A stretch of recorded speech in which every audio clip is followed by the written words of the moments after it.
खबर मौसूल हो रही है कि नायब वज़ीर-ए-आज़म इसहाक डार काहिरा रवाना हुए हैं। तर्जुमान दफ्तर ख़ारजा इसहारजा इस हवाले से बता रहे हैं। सलमान बताएगा, ये वज़ीर ख़ारजा इजलास है, इसमें शरीक होने के लिए वहाँ जा रहे हैं? जी बिल्कुल, ऐसे कि R4 एक नए फोरम के तौर के ऊपर सामने आया है, जहाँ पर पाकिस्तान, मिस्र, तुर्की और सऊदी अरब जो हैं वो उनकी अहम तरीन मुशावरत है। बुनियादी तौर पर चौथा मुशावरती इजलास है जो कि मिस्र में मुनक़िद हो रहा है। इससे पहले आपको याद होगा इस्लामाबाद में भी ये इजलास मुनक़िद हो चुका है और इसमें नायब वज़ीर-ए-आज़म की जो शरीक वज़राए ख़ारजा हैं उनके साथ तो मुलाकातें होंगी। इसके अलावा वो जो मिस्र के सदर हैं अब्दुल फत्ताह अल-सीसी, उनके साथ भी मुलाकात करेंगे, जिसमें पाकिस्तान और मिस्र से मुतल्लिक़ अमूर के ऊपर बातचीत की जाएगी।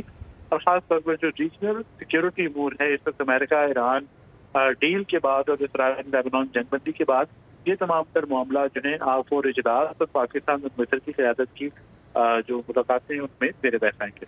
ठीक है, इस हवाले से सलमान अमान हमें अपडेट कर रहे हैं। दोनों खबरों से मुतालिक आप आगाह कर रहे थे, बहुत शुक्रिया आपका।